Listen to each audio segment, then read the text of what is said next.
ജഗ്ദീപ് ധൻകർ ഉപരാഷ്ട്രപതി സ്ഥാനം ഒഴിഞ്ഞതോടെ ഹരിവംശ് നാരായൺ സിംഗ് രാജ്യസഭ ആക്ടിംഗ് ചെയർപേഴ്സണായി ചുമതലയേൽക്കും. രാജിവെച്ച് 60 ദിവസത്തിനുള്ളിൽ ഒഴിവ് നികത്തുന്നതിനുള്ള ഔപചാരിക തെരഞ്ഞെടുപ്പ് നടത്തണം. അതേസമയം എൻഡിഎയും ഇന്ത്യ സഖ്യവും വരും ദിവസങ്ങളിൽ അവരുടെ സ്ഥാനാർത്ഥികളെ പ്രഖ്യാപിക്കും. വിവരങ്ങളുമായി നന്ദഗോപനുണ്ട്.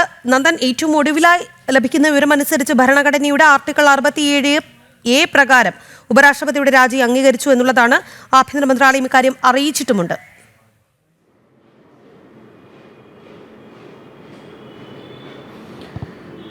അതെ, ഇന്നലെ രാത്രിയിലായിരുന്നു ആരോഗ്യ കാരണങ്ങൾ ചൂണ്ടിക്കാണിച്ചുകൊണ്ട് ഉപരാഷ്ട്രപതി, ഭാരതത്തിൻ്റെ 14ാമത് ഉപരാഷ്ട്രപതി ജഗദീപ് ധൻകർ അദ്ദേഹം രാജി സമർപ്പിച്ചത്. രാഷ്ട്രപതിക്കാണ് അദ്ദേഹം രാജിക്കത്ത് നൽകിയിരുന്നത്. 67A പ്രകാരം ആരോഗ്യ കാരണങ്ങളാൽ വൈദ്യ നിർദ്ദേശങ്ങൾ കൂടി അടിസ്ഥാനമാക്കിക്കൊണ്ട് രാജിവെക്കുന്നതായാണ് അദ്ദേഹം രാജിക്കത്തിൽ സൂചിപ്പിച്ചിരിക്കുന്നത്. മാത്രമല്ല, ഈ ഭാരതത്തെ സേവിക്കാൻ കഴിഞ്ഞതിലുള്ള അതിയായ നന്ദിയും അദ്ദേഹം വ്യക്തമാക്കുന്നുണ്ട്.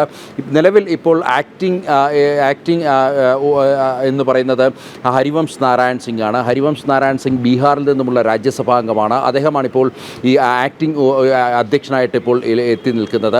60 ദിവസത്തിനകം ഈ നടപടിക്രമങ്ങൾ, അതായത് മുഴുവൻ നടപടിക്രമങ്ങളും പൂർത്തിയാക്കി 60 ദിവസത്തിനകം തന്നെ പുതിയ ഉപരാഷ്ട്രപതിയെ കണ്ടെത്തണമെന്നുള്ളതാണ് ഭരണഘടനയിൽ വ്യക്തമാക്കുന്നത്. ഇതിൻ്റെ അടിസ്ഥാനത്തിൽ അതിനുള്ള നടപടിക്രമങ്ങൾ ഉടൻ തന്നെ ആരംഭിക്കുമെന്നുള്ളതാണ്. തെരഞ്ഞെടുപ്പ് കമ്മീഷനാണ് ഇതിൻ്റെ ചുമതല. സെപ്റ്റംബർ 19 60 ദിവസം എന്ന് പറയുമ്പോൾ സെപ്റ്റംബർ 19 തന്നെ പുതിയ ഉപരാഷ്ട്രപതിയെ കണ്ടെത്തണം. ലോക്സഭയിലെയും അതേപോലെ തന്നെ രാജ്യസഭയിലെയും എംപിമാർക്കാണ് ഇതിനുള്ള അവസരം നൽകിയിട്ടുള്ളത്. നോമിനേറ്റഡ് എംപിമാർക്കും രാജ്യസഭയിലെ നോമിനേറ്റഡ് എംപിമാർക്കും ഇതിനകത്ത് വോട്ട് ചെയ്യാനുള്ള അവകാശമുണ്ട്. രഹസ്യ ബാലറ്റിലൂടെയാണ് വോട്ടെടുപ്പ് നടക്കുക. സിംഗിൾ വോട്ട് സിസ്റ്റമാണ്. അതായത് എംപിമാർ മുൻഗണന നൽകുന്നവർക്ക് ആദ്യം പട്ടികയിൽ ഉൾപ്പെടുത്തുക എന്ന രീതിയിലുള്ള സമ്പ്രദായത്തിലാണ് വോട്ട് രേഖപ്പെടുത്തുന്നത്.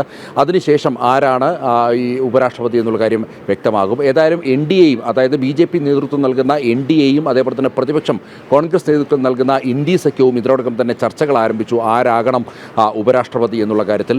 ഏതായാലും പല മാധ്യമങ്ങളും അല്ലെങ്കിൽ പല രീതിയിലുള്ള ചർച്ചകൾ, ശശി തരൂർ അടക്കമുള്ള പല പേരുകൾ വരുന്നെങ്കിലും ഇതിലൊന്നും യാഥാർത്ഥ്യമില്ല എന്നുള്ളതാണ് മനസ്സിലാക്കേണ്ടിയിരിക്കുന്നത്. പ്രത്യേകിച്ച് ഈ വാർത്തകൾക്ക് വേണ്ടി പല മാധ്യമങ്ങളും അത്തരം പേരുകൾ വളച്ചൊടിക്കുന്നെങ്കിലും ഇതിന്മേലൊന്നും യാഥാർത്ഥ്യമില്ല. മറിച്ച് ഇതുമായി ബന്ധപ്പെട്ട് എപ്പോഴും നമുക്കറിയാം BJPയും അതേപോലെ തന്നെ NDAയും ഒക്കെ വളരെ സർപ്രൈസായിട്ട്, വളരെ സസ്പെൻസ് നിലനിർത്തിക്കൊണ്ടാണ് ഇപ്പോഴും ഇത്തരം പ്രഖ്യാപനങ്ങൾ നടത്തുന്നത്.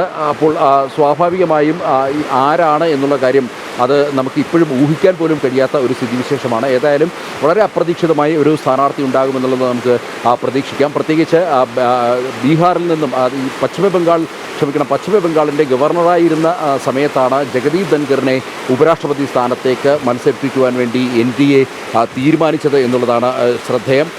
അതിനുശേഷം അദ്ദേഹം ഈ ഗവർണർ പദവിയിൽ നിന്നും രാജ്യസഭയുടെ അധ്യക്ഷനും അതേപോലെ തന്നെ ഉപരാഷ്ട്രപതി എന്ന പദത്തിലേക്ക് എത്തിയപ്പോൾ അദ്ദേഹം പുലർത്തിയിരുന്ന കാർക്കശ്യവും അതേപോലെ തന്നെ അംഗങ്ങളോട് പുലർത്തിയിരുന്ന നിലപാടുകൾ വളരെ ശ്രദ്ധേയമായിരുന്നു. ഒരേ സമയത്ത് സൗമ്യനും അതേപോലെ തന്നെ കാർക്കശ്യക്കാരനുമായിട്ടുള്ള ജഗദീപ് ധൻകറിനെ ആയിരുന്നു നമുക്ക് സഭാവേദികളിൽ കാണാൻ കഴിഞ്ഞത്. സമാനമായ രീതിയിൽ സഭയെ കൃത്യമായി മുഴുവൻ രാഷ്ട്രീയ ഭേദമന്യേ മുഴുവൻ അംഗങ്ങളുടെയും നിലപാടുകൾ, അവരുടെ ആവശ്യങ്ങൾ കൃത്യമായി തന്നെ പരിഗണിച്ചുകൊണ്ട് അത്തരം സഭാംഗങ്ങൾക്ക് ഒരേപോലെ മുൻതൂക്കം നൽകുന്ന തരത്തിൽ അല്ലെങ്കിൽ അത്തരമൊരു വ്യക്തിയാകും ഭാരതത്തിൻ്റെ 15ാമത് ഉപരാഷ്ട്രപതി എന്ന കാര്യത്തിൽ തർക്കമില്ല. സ്വാഭാവികമായും NDA അത്തരത്തിലുള്ള ഒരാളെ ഈ ഉപരാഷ്ട്രപതി പദത്തിലേക്ക് കണ്ടെത്തും, മത്സരിപ്പിക്കും. ഭരണഘടനയുടെ ആർട്ടിക്കിൾ 67A പ്രകാരം ഉപരാഷ്ട്രപതിയുടെ രാജി അംഗീകരിച്ചു എന്ന വാർത്തയാണ് ഏറ്റവും ഒടുവിലായി പുറത്ത് വരുന്നത്. ആഭ്യന്തര മന്ത്രാലയമാണ് ഇക്കാര്യം സ്ഥിരീകരിച്ചിരിക്കുന്നത്. ഉപരാഷ്ട്രപതി ജഗ്ദീപ് ധൻകർ രാജിവെച്ചു എന്ന കാര്യമാണ് അറിയിച്ചിരിക്കുന്നത്. ഹരിവംശ് നാരായൺ സിംഗ് രാജ്യസഭ ആക്ടിംഗ് ചെയർപേഴ്സൺ ആയേക്കുമെന്ന വിവരം കൂടി പുറത്തു വരുന്നുണ്ട്. രാജിവെച്ച 60 ദിവസത്തിനുള്ളിൽ ഒഴിവ് നികത്തുന്നതിനുള്ള ഔപചാരിക തെരഞ്ഞെടുപ്പ് നടത്തേണ്ടതുണ്ട്. NDAയും ഇന്ത്യ സഖ്യവും വരും ദിവസങ്ങളിൽ അവരുടെ സ്ഥാനാർത്ഥികളെ പ്രഖ്യാപിക്കുകയും ചെയ്യും.